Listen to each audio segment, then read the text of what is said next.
오늘 하나님께서 우리에게 주시는 말씀은 사무엘상 25장 1절에서 38절입니다. 봉독은 3절에서 13절, 23절에서 26절, 32절에서 34절만 하도록 하겠습니다. 그 사람의 이름은 나발이며 그 아내의 이름은 아비가일이었다. 이 여인은 이해심도 많고 용모도 아름다웠으나 그 남편은 고집이 세고 행실이 포악하였다. 그는 갈렙 족속이었다. 그런데 나발이 양털을 깎는다는 소식을 다윗이 광야에서 듣고 자기 부하들 가운데서 젊은이 10사람에게 임무를 주어서 그에게 보냈다.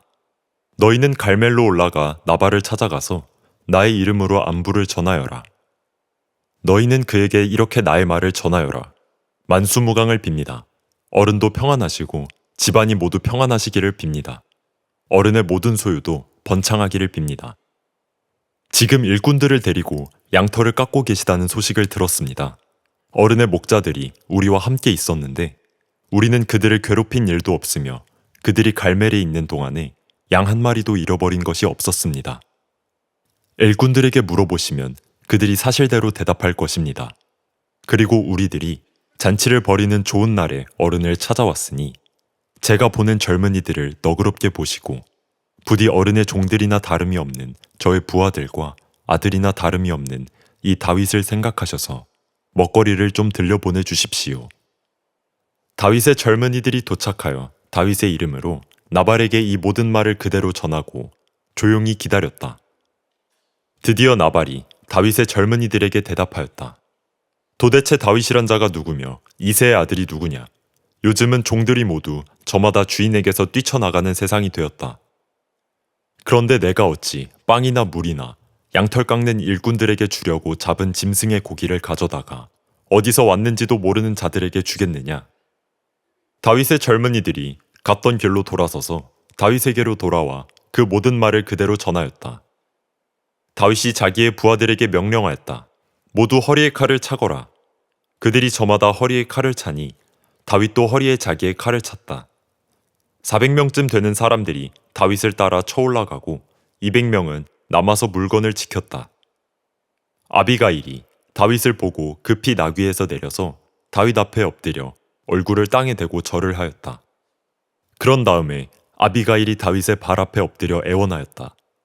죄는 바로 나에게 있습니다. 이 종이 말씀드리는 것을 허락해 주시고 이 종의 말에 귀를 기울여 주십시오.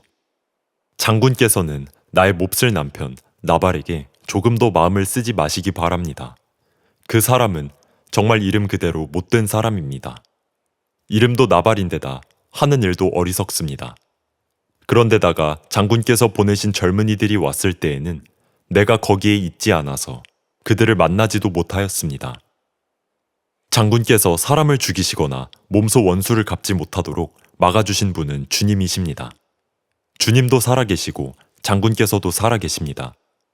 장군님의 원수들과 장군께 해를 끼치려고 하는 자들이 모두 나발과 같이 되기를 바랍니다. 다윗이 아비가일에게 말하였다. 주 이스라엘의 하나님이 오늘 그대를 보내어 이렇게 만나게 하여 주셨으니 주님께 찬양을 드리오.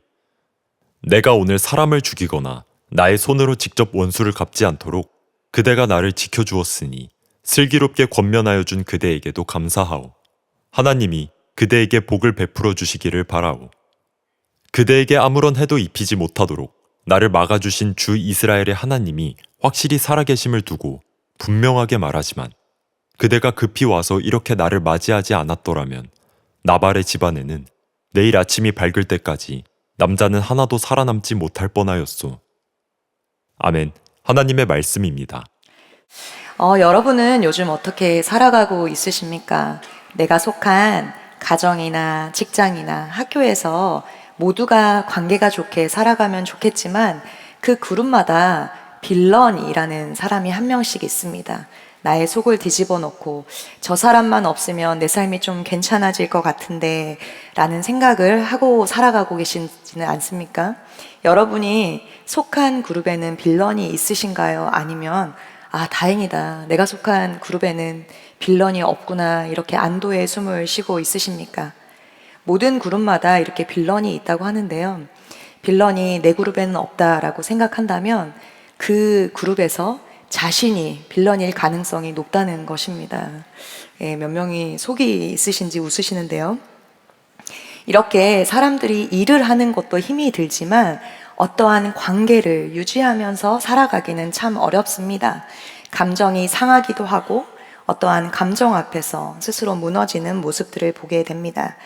지난달에 세일 레인보우 먼스를 은혜롭게 잘 끝냈습니다. 지난주에 마지막 시간으로 세일 토크쇼를 예배 후에 진행하였습니다. 미리 받은 질문들로 이렇게 토크쇼를 진행하였는데요. 그 질문 중에 좀 흥미로운 질문이 있습니다. 질문 중에 하나가 내 삶의 영역 가운데 순종하기 어려운 영역은 어떠한 것인가요? 여러분도 한번 생각해 보세요. 가정, 감정, 재정 이렇게 정으로 끝나는 세 가지 단어가 나왔습니다. 여러분들은 어떤 순서이신가요? 저도 어떤 게 제일 힘들까 이렇게 생각을 하면서 가정이 제일 먼저, 그 다음 재정, 감정이 아닐까 이렇게 생각을 했습니다. 그런데 답은 무엇이었을까요? 대부분의 청년들은 답은 감정이 제일 어려웠습니다. 감정이 제일 어렵고 그 다음에 가정, 재정의 순이었습니다. 제가 그것을 보면서 아, 감정이 그렇게 어렵구나. 청년들이 살아가며 일을 하며 직장 가운데 또 가정 가운데서 감정이 참 어려운 영역이구나라는 생각을 하게 되었습니다. 그리고 이내 생각하니 그래, 감정이 내 마음대로 되지 않고 내가 잘 살아서 되는 일도 아니고 감정이 힘들 수 있겠다라는 생각이 들었습니다. 여러분의 감정은 어떠십니까? 관계 가운데 빌런은 없으십니까? 아니면 크고 작은 일들로 오늘도 예배에 나오기 전 속상한 마음으로 혹은 속상한 마음을 가지고 감정을 이기지 못하여 예배를 드리고 있으시지는 않으십니까? 오늘 다윗도 인생에 만나지 말아야 될 빌런 한 명을 만나며 감정이 상하기 시작합니다. 바로 우리가 읽었던 말씀에서 보았듯이 나발이라는 자입니다. 이름도 뭔가 좀 기분이 나쁘죠? 나발. 나발의 뜻은 어리석은 자, 바보, 멍청이 이런 뜻입니다. 아무리 부모가 원하지 않는 아이를 낳았다고 해서 또 어떠한 경우든 아이를 낳아서 이렇게 이름을 지었을까 싶지만 이 이름이 이름이든 그렇게 살아서 별명이 붙여졌든 나발은 정말 어리석게 멍청하게 바보처럼 그렇게 살아갔습니다. 오늘 말씀의 6절을 보면 부하게 사는 자라고 부했던 자라고 나발을 설명하는데요. 부자라고 모두 부자인 척을 하면서 그렇게 살아가지 않습니다.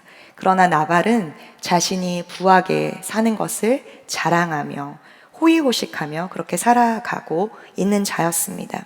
그런 그가 가지고 있는 재산은 양이 3,000마리, 염소가 1,000마리, 약 4,000마리나 되는 가축을 가진 부자였습니다.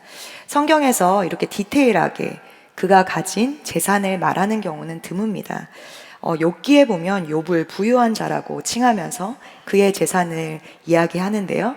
그 욥의 재산의 반 정도가 되는 아주 큰 재산을 가진 사람이었습니다. 엄청난 부자였던 거죠. 그러나 그의 마음은 그렇게 재산이 넉넉한 것만큼 넉넉하지는 않았습니다. 가진 가축이 이렇게 많으니 그 가축을 돌보는 것도 힘들었고 많은 사람들이, 일꾼들이 있었을 것입니다. 마온 지역, 오늘 그 배경이 되는 마온 지역은 유대 광야에 있는데요. 거기서는 잦은 약탈로 인하여서 그 가축을 지켜내기가 꽤 어려웠습니다. 그래서 다윗이 그 광야에 있을 때 좋은 마음으로 그의 부하들과 이 나발의 가축과 사람들을 보호해 주었습니다. 그래서 이 다윗이 함께하는 동안에는 그 나발의 가축이 한 마리도 약탈당하지 않았습니다. 그리고 오늘 읽은 대로 양털 깎는 날이 되었습니다. 양털 깎는 날은 어떠한 날일까요? 바로 잔칫날입니다. 파티가 열리는 날이에요. 모든 사람이 와서 먹고 마시고 놀 수 있는 환대의 날이기도 합니다. 누구나 와서 이렇게 즐길 수 있어요. 이러한 날이니 마땅히 다윗은 나발을 도와서 그의 가축을, 그의 사람들을 도왔으니 먹을 것을 응당히 요구할 수 있는 날이었습니다. 그냥 갈 수도 있었으나 다윗은 사람을 보내어서, 인원이 많아서 그랬는지 사람을 보내어서 나발에게 정중하게 부탁을 합니다. 8절입니다. 제가 읽겠습니다. 일꾼들에게 물어보시면 그들이 사실대로 대답할 것입니다. 그리고 우리들이 잔치를 벌이는 좋은 날에 어른을 찾아왔으니 제가 보낸 젊은이들을 너그럽게 보시고 부디 어른의 종들이나 다름이 없는 저의 부하들과 아들이나 다름없는 이 다윗을 생각하셔서 먹거리를 좀 들려 보내주십시오. 어떠세요? 다윗은 그와 함께하는 이들을 위해 나발에게 최대한 예의를 갖추어서 얘기합니다. 그가 데리고 있던 부하들, 나발을 도왔던 그 부하들을 당신의 종이나 다름없는 자입니다. 그리고 자신을 나는 당신의 아들이나 다름없는 사람입니다. 그러니 우리에게 호의를 좀 베풀어 주십시오. 다윗이 그의 삶을 그를 낮출 대로 낮추어 나발에게 정중하게 부탁하였습니다. 그런데 오는 대답은 어떠했습니까? 나발은 이렇게 말합니다. 10절입니다. 드디어 나발이 다윗의 젊은이들에게 대답하였다. 도대체 다윗이란 자가 누구이며 이새의 아들이 누구냐? 요즘은 종들이 모두 저마다 주인에게서 뛰쳐나가는 세상이 되었다. 그런데 내가 어찌 빵이나 물이나 양털 깎는 일꾼들에게 주려고 잡은 짐승의 고기를 가져다가 어디서 왔는지도 모르는 자들에게 주겠느냐. 한마디로 음식을 줄 수 없다는 이야기입니다. 너네가 누군데 와서 이 음식을 이렇게 달라고 하느냐, 이렇게 얘기를 합니다. 오늘 말씀을 읽어보면 나발은 한마디로 사람을 열받게 하는데 은사가 있는 사람이었습니다. 다윗의 삶에 만나지 말아야 될 빌런 중에 빌런이었던 것이지요. 그가 한 이야기를 다시 한번 해보면 네가 뭔데? 이새의 아들이 누구야? 이미 다윗이 누군지 알았던 거죠. 이새의 아들이 누구야? 그리고 그 다음에 하는 얘기가 종들이 저마다 주인에게서 뛰쳐나가는 세상. 네가 사울에게서 쫓아나온 종이 아니냐? 도망 다니는 신세 아니냐? 어디서 왔는지도 모르는 자들에게 내가 왜 내 먹을 것을 주어야 되느냐? 하고 이야기하는 것입니다. 죄짓지 않고 하나님의 뜻대로 하나님의 마음을 따라 살려고 노력하는 다윗의 마음을 산산조각 내어버립니다. 그리고 다윗은 어떻게 되었나요? 나발의 바람대로 화가 날 대로 나버립니다.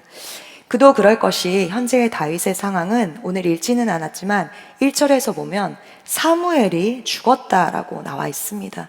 사무엘이 죽은 후 다윗의 마음은 어떻을까요? 그는 사무엘이 죽은 후 바란 광야로 갑니다. 마온 지역보다 조금 더 유대 쪽, 애굽 쪽, 유대 깊은 곳, 애굽과 가까운 그 땅에 가서 슬픔을 삼키고 마온 땅으로 다시 돌아왔습니다. 600명이나 되는 부하들을 데리고 살아가는 것은, 광야에서 살아가는 것은 녹록하지 않았을 것입니다. 하나님의 약속을 계속해서 이야기해줬던 사무엘이 죽자 그의 마음은 의지할 곳이 어디 하나 없는 그러한 상태가 되었을 것입니다. 슬플 대로 슬펐지만 충분히 애도할 시간을 갖지 못합니다. 왜냐하면 광야에서 도망자의 신세였고 그에게는 600명이나 되는 돌봐야 되는 사람들이 있었기 때문입니다. 그렇게 정신을 차려 600명을 데리고 마온으로 다시 와 나발에게 도움을 요청하지만 수포로 돌아간 것입니다. 그때 다윗의 마음이 어땠을까요? 하나님의 뜻에 살려고 그렇게 노력하고 하나님이 명령하셨기에 절호의 기회에서도 우리가 이미 알듯이 사울을 죽이지 않고 살려 주었습니다. 그러나 다윗의 상황은 점점점 더 나빠집니다. 당연히 도움을 받을 수 있었을 것 같았던 나발에게 가서 먹을 것을 요구하지만 그런 자에게 네가 뭔데 와서 이런 것을 요구하느냐, 네가 뭔데 하면서 그의 정체성을 흔들어 놓자 그의 삶은 근근히 잡고 있던 그의 삶이 산산조각이 나고 인내심은 바닥이 드러나 버립니다. 그가 데리고 있는 부하에게 가서 부탁을 하라고 했고 그 부탁을 듣고 온 부하들이 다윗에게 말했다고 생각해 보세요. 그 이야기를 600명이 넘는 이제 좀 먹을 것을 맛있게 먹겠다, 기대하고 있던 600명이 들었다고 생각해 보세요. 자존심에 스크라치가 날 대로 난 다윗이었습니다. 다윗은 참지 않았습니다. 어떻게 하나요? 그는 칼을 집어듭니다. 13절입니다. 함께 읽겠습니다. 다윗이 자기의 부하들에게 명령하였다. 모두 허리에 칼을 차거라.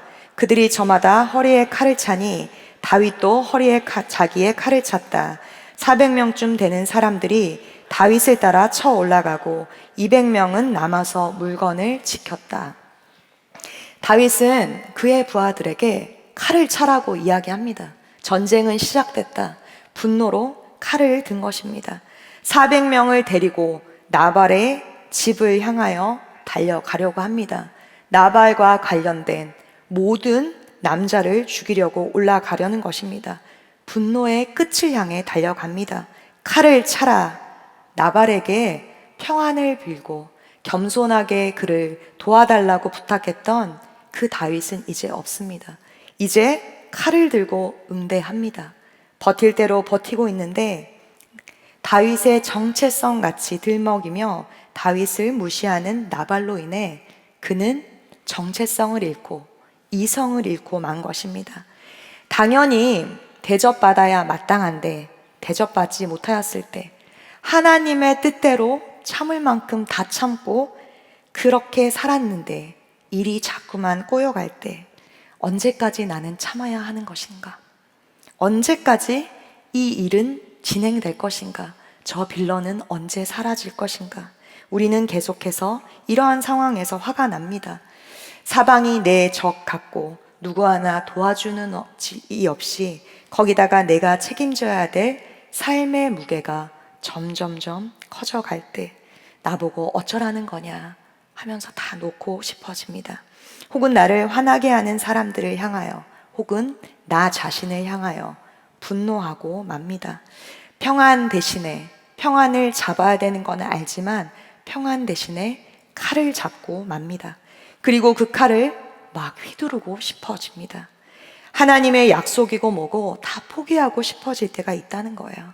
다윗이 딱 그러한 때였습니다. 다윗은 골리앗과의 싸움에서 칼을 내려놓아라. 전쟁은 하나님께 속해 있다라고 말하던 다윗이었습니다. 그런 다윗이 칼을 주저없이 집어든 것입니다. 자신을 죽이려고 했던 사울을 언제나 살려주었던 다윗은 어디에도 없습니다. 그렇게 계속해서 쫓아오는 사울은 하나님의 마음으로 쉽게 용서하였지만 그다지 그의 삶에 어떻게 보면 비중이 크지 않을 나발을 향하여서는 참지 못하고 칼을 집어든 것입니다. 너무나 당연한 감정입니다. 여러분이 다윗이라면 어떠하셨겠습니까? 그러나 당연하지만 당연하지 않은 감정이었습니다. 사울에게 오랜 기간, 아니 지금까지도 박해를 받고 있던 사람인데 이토록 인생에 있어서 비중이 없고 아무것도 아닌 사람 앞에서 그냥 한순간에 무너져 버린 것입니다. 이러한 일들은 그러나 우리의 삶 가운데 자주 일어납니다. 위대한 승리, 하나님의 말씀에 의지하여서 이거는 내가 꼭 피해야 될 장애물이야 하는 그 장애물은 우리는 쉽게 피해갑니다. 그러나 뭐가 문제일까요? 우리의 삶에 비중이 없는 작은 여우와 같은 그러한 일들에 여우를 잡지 못하고 그냥 주저없이 넘어져 버려 인생을 막혀버리는 것입니다. 눈에 보이는 큰 장애물은 피해갈 수 있지만 잘 보이기 때문에 잘 피해가지만 작은 돌부리 하나에 넘어져서 인생을 망쳐버린 그러한 삶이 우리의 삶이라는 것이에요. 그때 우리가 생각해야 될 것이 무엇일까요? 왜 나는 나발과 같은 자에게 이러한 상황에 화가 나는 것인가? 왜 그 순간 화가 머리 끝까지 나서 나는 칼을 들려고 하는 것인가? 한번 생각해 보는 것입니다. 어쩌면 나발이 하는 그 모든 소리들이 다윗의 지금의 모습을 영적인 눈이 아닌 세상적인 눈에서 보면 모두가 맞는 이야기였기에 다윗은 더 화가 났을지도 모르겠습니다. 사단은 언제나 내게 없는 것, 나와 상관없는 것들로 나를 화나게 하고 무너뜨리지 않습니다. 그렇게 어렵게 하지 않아요. 나와 상관없는 일, 나와 아무 관계가 없는 일에는 그것이 사단이 하는 일인 거를 무조건 알기 때문입니다. 나보다 나를 잘 알기에 내게 있을 법한 것들로 나를 계속해서 화나게 하고 무너뜨리는 것입니다. 나발이 다윗에게 했던 말을 보면 사단이 우리에게 공격할 때 자주 사용하는 말입니다. 넌 아무것도 아니야. 너 언제까지 참을래? 넌 또 실패할 거야. 계속 그렇게 참으면 언제까지 참을 수 있을 것 같아?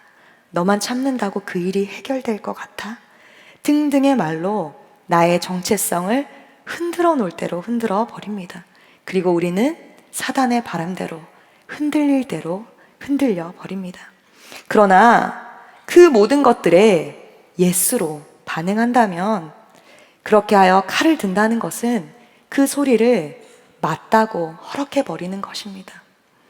분노의 감정이 일어날 수 있습니다. 믿는 우리도 분노의 감정을 느낄 수 있어요. 분노의 감정이 일어날 수 있지만 우리는 그 분노를 하나님 앞에 가지고 나아가야 되는 것입니다. 사단의 소리 아니라 그때 하나님의 소리를 들어야 멈출 수 있습니다. 하나님의 은혜 아래 있어야 그 분노를 막을 수 있다는 거예요. 그때 우리는 왜 그렇게 내가 화가 나는지를 생각하고 싸움의 대상이 누구인지를 정확하게 확실하게 알아야 하는 것입니다. 에베소서 6장 12절 말씀입니다. 함께 읽겠습니다. 우리의 싸움은 인간을 적대자로 상대하는 것이 아니라 통치자들과 권세자들과 이 어두운 세계의 지배자들과 하늘에 있는 악한 영들을 상대로 하는 것입니다. 아멘입니다. 사실 다윗은 싸움의 대상을 분명히 아는 자였습니다. 그래서 사울을 계속해서 살려주었고요. 그 앞에 보면 골리앗과의 그 큰 전쟁, 그 싸움 앞에서 큰형인 엘리압이 네가 뭔데 여기 와서 이렇게 구경꾼으로 있느냐 하며 그 다윗을 향하여 팩트 체크를 하였어도 다윗은 큰형 엘리압과 싸우지 않았습니다. 왜냐하면 그 싸움의 대상은 골리앗인 것을 분명히 알았기 때문입니다. 형의 말에 화내지 않아요. 문제의 대상을 보고 정확하게 싸웠기 때문입니다. 이때 동일하게 다윗은 그의 싸움의 대상이 나발이 아니라는 것을 알아야 했습니다. 만약 그가 그의 생각대로 칼을 들고 그의 부하 400명을 데리고 나발을 향하여 달려갔다고 생각해 봅시다. 그 집안 사람들과 그 남자들을 모두 죽였다라고 생각해 보세요. 다윗이 왕이 되었을 때 다윗의 그 왕의 그 꼬리표에 자신의 백성을 마구잡이로 죽인 왕, 이러한 과거가 남아 사람들은 다윗을 그렇게 기억할 것입니다. 하나님은 또 다윗을 어떻게 생각할까요? 결국 다윗을 죽이려 했던 사울의 마음이 하나님을 사랑하고 하나님을 따라 살려고 노력했던 다윗에게도 동일하게 있었던 것입니다. 누구나 이 분노에서 자유할 수 없습니다. 그러나 그 분노 앞에, 문제 앞에 나를 조금 더 떨어뜨리고 하나님을 믿는 사람이라면 왜 내가 화가 나는 것인가? 내가 싸워야 될 대상은 이 상황에서 누구인가? 분명하게 묻고 나아가야 되는 것입니다. 하나님의 은혜를 구해야 되는 것입니다. 다윗을 하나님은 사랑하셨습니다. 그래서 그를 그냥 두지 않으셨어요. 나발, 어리석은 자와는 대조되는 그의 아내, 지혜로운 여인 아비가일을 사용하십니다. 이 모든 일을 안 나발의 일꾼 한 명이 주인에게 알리지 않고, 주인의 성격을 너무나 잘 알았기 때문에 주인에게 알리지 않고 지혜가 있는 아비가일에게 가서 모든 사실을 말합니다. 그때 아비가일은 지체하지 않고 먹을 것을 가득 빨리 준비하여 다윗에게 갑니다. 아비가일은 나발에게 알리지 않고 먹을 것을 먼저 보내고 그 뒤를 따라 쫓아갑니다. 여러분, 단단히 화가 났을 때 먼저 맛있는 거를 드세요. 맛있는 걸 먹어야 화가 풀립니다. 남녀가 데이트할 때 먹고 시작하라고 하더라고요. 그렇지 않으면 싸운다는 거예요. 배고플 때 화가 나는 것입니다. 그리고 아비가일이 그렇게 먹을 것을 먼저 보내고 굉장히 지혜로운 여인이었죠. 단단히 화가 난 다윗에게 먹을 것을 보내고 다윗 앞에 무릎을 꿇고 아비가일은 말합니다. 아비가일은 나발에게 상처난 다윗의 마음을 정확히 알았어요. 그 마음을 치유하고 정체성을 잃어버린 다윗에게 자존감을 올려주며 그의 사명을 다시 한번 일깨워줍니다. 유진 피터슨의 메시지 성경으로 오늘 말씀을 제가 한번 더 읽어보겠습니다. 다윗이여, 원수를 갚는 일은 당신이 할 일이 아닙니다. 원수 갚는 일은 하나님이 하실 일이고 당신은 하나님이 아니에요. 당신이 여기 광야에 있는 것은 하나님이 무슨 일을 하시며 하나님 앞에서 당신이 누구인가를 발견하기 위해서입니다. 광야는 당신이 스스로 시험해보며 자신이 얼마나 강인하고 꼿꼿한지 시험해보는 시험장이 아닙니다. 광야는 당신의 삶 속에서 그리고 당신의 삶을 통해 일하시는 하나님의 신실하심과 능력을 발견하는 장소입니다. 나발은 어리석은 자에 불과합니다. 당신도 그렇게 어리석은 자가 되려고 합니까? 여기서 멈추셔야 됩니다. 어리석은 자는 한 명이면 충분합니다. 얼마나 지혜로운 이야기입니까?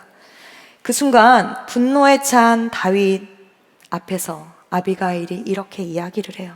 아비가일은 일단 남편인 나발을 함께 욕하며 그 상황과 거리를 둡니다.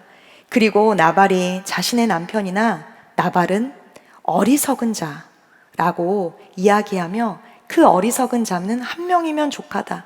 다윗에게 분노의 칼을 내려놓으라고, 어리석은 자처럼 행동하지 말라고 이야기합니다. 그리고 나발로 인해서 정체성이 산산조각난 다윗에게 그가 누구인지 정체성을 생각하게 합니다. 당신은 하나님이 세우신 사람입니다. 당신은 하나님의 사람이에요. 다윗이 이렇게 해요. 하나님의 기름 부은 그 사울을 용서했던 것처럼 하나님의 싸움을 하라고 권면합니다. 아비가일은 다시 한번 다윗에게 물맷돌 이야기를 해줍니다. 그 물맷돌 이야기를 들었을 때 다윗이 어땠을까요? 그래, 내가 하나님의 사람으로, 하나님의 마음으로 물맷돌을 던져 골리앗을 이겼던 것을 다시 한번 생각하며 자신의 사명을 다시 한번 기억하며 일어났을 것입니다. 그리고 아비가일의 이 말에 다윗은 정신을 차립니다. 그리고 전쟁을 위하여 잡았던 칼을 내려놓습니다. 그리고 하나님을 찬양합니다. 32절입니다. 다윗이 아비가일에게 말하였다. 주 이스라엘의 하나님이 오늘 그대를 보내어 이렇게 만나게 하여 주셨으니 주님께 찬양을 드려요. 이렇게 말입니다. 사랑하는 여러분, 제가 대학을 졸업하고 인생의 10의 1조를 드리기 위해 중국 선교사로 갔었습니다. 제가 이야기했던 것 같은데요. 2년 정도 중국에 그렇게 선교사로 가면서 대학을 졸업해봤자 여러분과 비슷한 24살의 나이입니다. 그 어린 나이에 조기 졸업을 하고 사회생활 하나도 없이 하나님을 사랑하는 마음, 하나님의 약속에 의지하여 그곳에 가기로 했습니다. 그곳에 가서 내가 할 수 있는 것이 아무것도 없는데 중국 그 중미합작병원이라는 곳이었는데요. 그곳에 가서 내가 무엇을 할 수 있을까? 하나님, 제가 무엇을 해야 됩니까? 이렇게 물었을 때 주님은 제게 말씀하셨어요. 피스메이커, 화평케 하는 자가 되라. 화평케 하는 자, 너무 멋진 말이잖아요. 그래서 제가 나는 피스메이커야, 화평케 하는 자야, 으쓱해서 갔습니다. 그러나 화평한 곳에는 화평케 하는 자가 필요가 없더라고요. 그 병원은 꽤 녹록지 않은 곳이었습니다.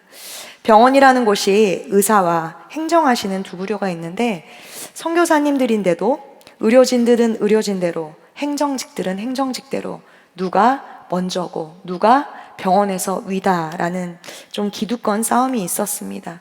그리고 중미합작병원이어서 중국 직원들, 미국 선교사, 한국 선교사가 섞일 대로 섞여 있어서 언어가 잘 통하지 않아서 오해가 쌓일 대로 쌓여서 어울리지 못하는 묘한 느낌이 들었습니다.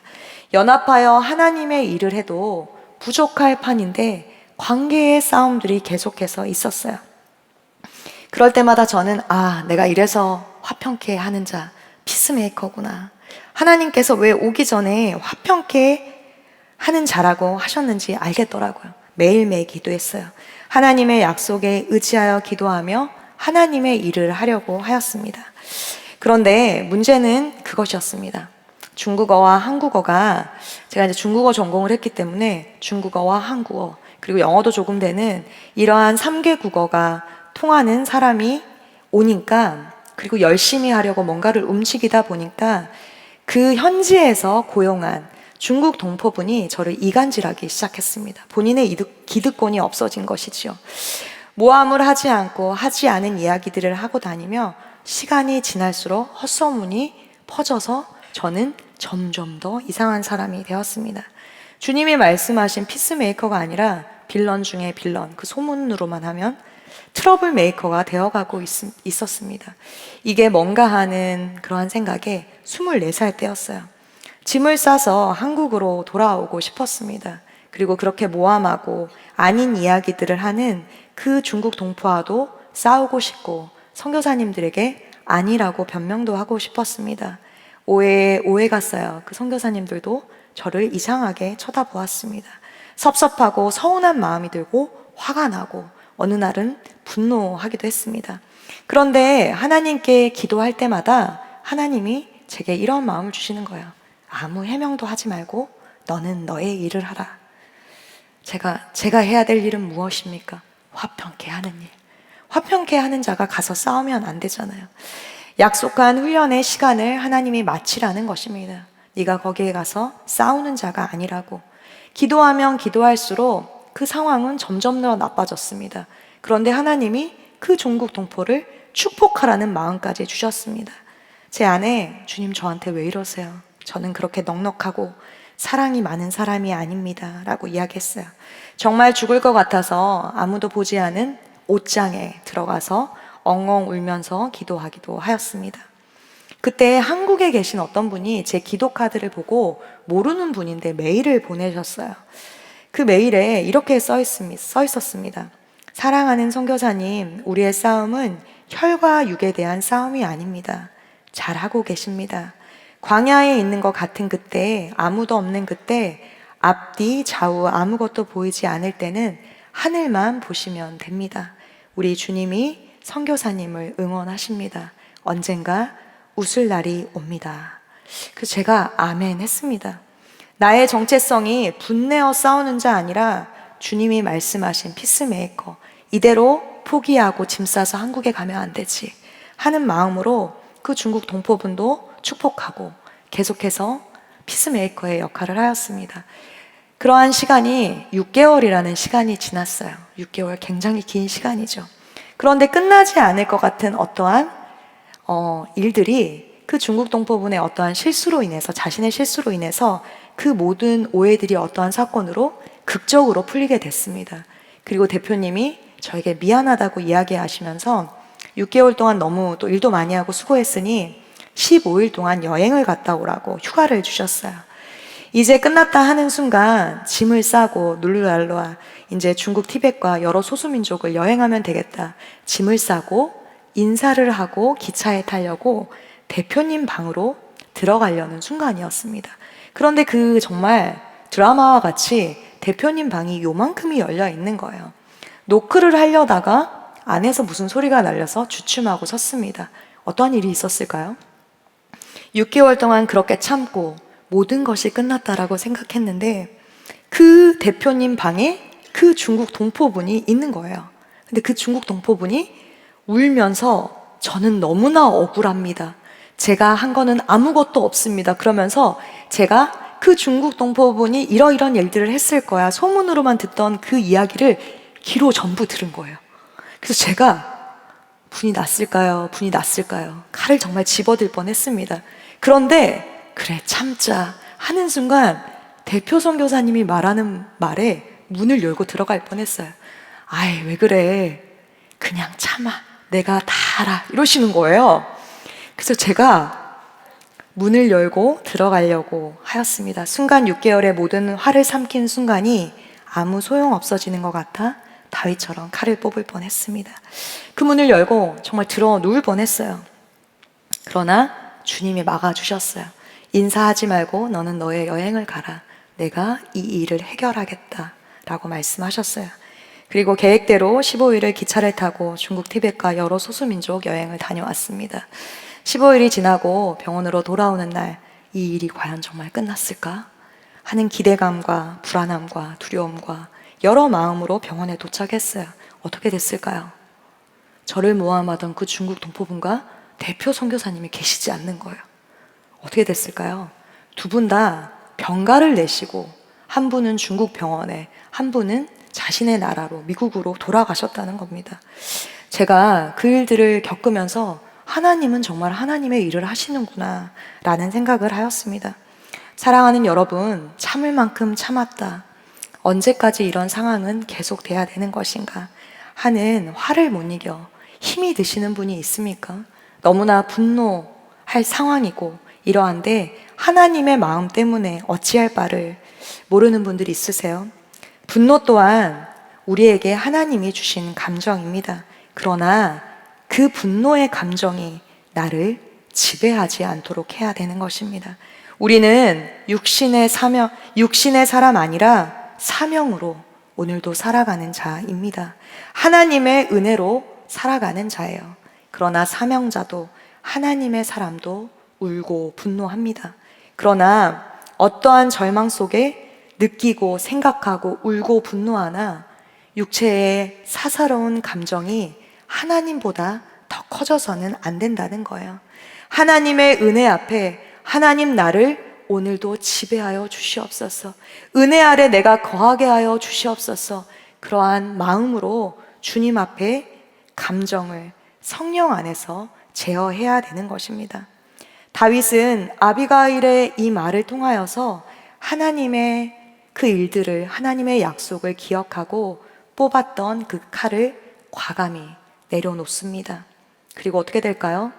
칼을 같이 들었던 400명도 그 칼을 내려놓습니다. 사실 다윗의 입장에서 보면 600명이 넘는 부하들 앞에서 칼을 드는 것이 어떻게 보면 자존심을 세우는 일이었습니다. 어쩌면 더 쉬운 일이었을지 모르겠습니다. 칼을 뽑으면 뭐 하나라도 잘라야 된다 이런 말이 있잖아요. 그러나 다윗은 그렇지 않았습니다. 하나님이 말씀하실 때 나의 자존심을 생각하는 것 아니라 과감하게 그 600명 앞에서 자신의 칼을 내려놓습니다. 이것이 하나님이 원하시는 일입니다. 성령의 음성에 그 누가 뭐라 해도 스톱해야 될 때 스톱해야 되는 것입니다. 뽑아든 칼을 다시 집어넣는 여러분이 되시기를 축복합니다. 이것이 하나님의 승리자로 살아가는 방법, 이기는 방법, 분노를 제어할 수 있는 방법입니다.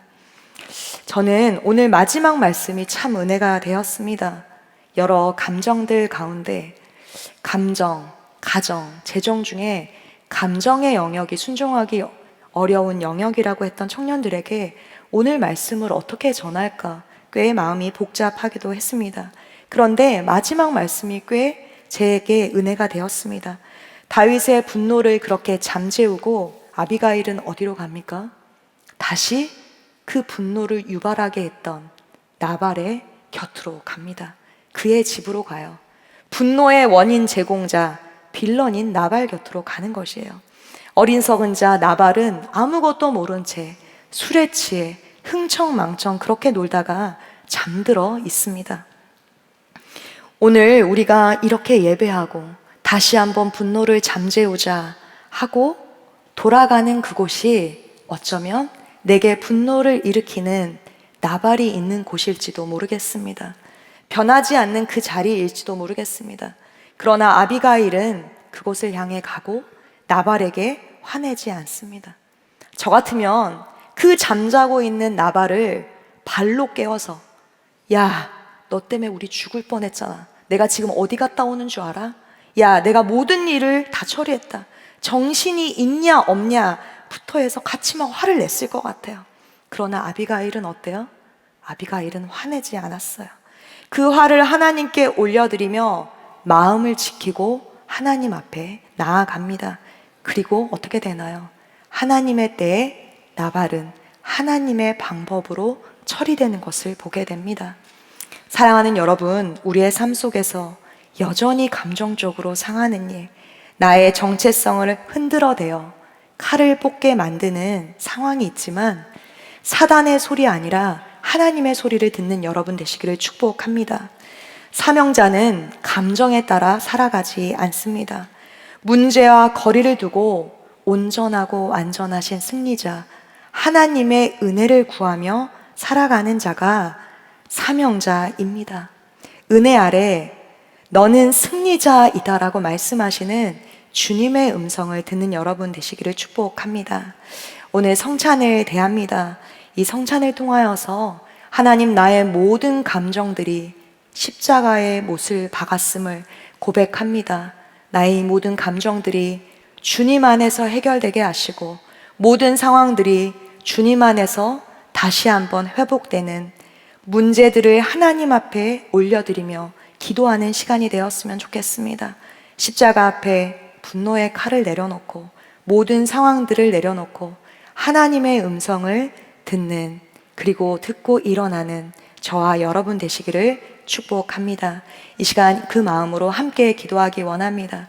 사랑하는 하나님, 나의 모든 감정들을 주님 앞에 오늘 성찬을 대하며 과감하게 다윗처럼 내려놓는 은혜가 있게 하여 주시옵소서. 주의 음성을 듣고 주의 마음을 듣고 일어나는 시간이 되게 하여 주시옵소서. 이 시간 주님의 이름 한번 부르시고 함께 기도합니다. 주여,